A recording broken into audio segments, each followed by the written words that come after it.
சிந்து பைரவி சீரியல்ல அடுத்த வர எபிசோட்ல நம்ம டிஎஸ்பி இருந்துட்டு ஆறுமுகத்துக்கிட்ட கூடிய சீக்கிரமாகவே பைரவியை உங்ககிட்ட டிவோர்ஸ் கொடுத்துட்டு உன்னை விட்டு பிரிஞ்சு போக தான் போகிறா, இது நான் உங்ககிட்ட விடுற சவால் அப்படின்ற மாதிரி சொல்லிடுறாங்க.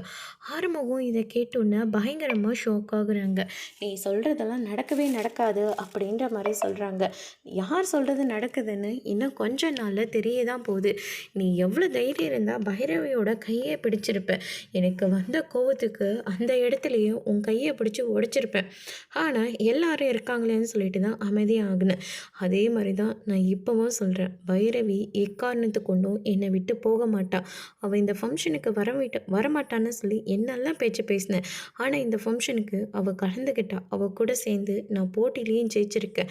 கண்டிப்பாக கூடிய சீக்கிரமாகவே பைரவியை என்னை ஏற்றுக்க தான் போகிறான். நீ நினைக்கிற மாதிரி பைரவி ஒன்றும் எனக்கு டிவோர்ஸ் எல்லாம் கொடுக்க மாட்டா அப்படின்ற மாதிரி வந்து சொல்லிடுறாங்க. அதுக்கடுத்து தான் சரி உன்னை நான் என்னெல்லாம் பண்ண போகிறேன்னு மட்டும் பாரு. உன்னை பண்ண போகிற டார்ச்சரில் பைரவியே உன்னை வேணவே வேண்டாம், உன்னை எனக்கு பிடிக்கவே இல்லைன்னு சொல்லி கண்டிப்பாக உனக்கு டிவோர்ஸ் கொடுத்துட்டு கூடிய சீக்கிரமாகவே அந்த வீட்டை விட்டு வெளியே வரத்தான் போகிறா அப்படின்ற மாதிரிலாம் சொல்லிட்டு அங்கேருந்து கிளம்புறாங்க. ஆறுமுகம் டிஎஸ்பி பேசுனதெல்லாம் கேட்டோன்னு ரொம்பவே கோவப்படுறாங்க.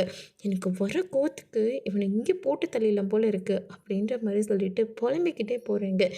அதோட இன்னைக்கான பிரம முடிச்சிருக்காங்க. இனி சிந்து பைரவிலாம் டிஎஸ்பி சொன்ன மாதிரி பைரவி விட்டு போக போகிறாங்களா இல்லையான்றதை வரப்போகிற எபிசோடில் பார்க்கலாம்.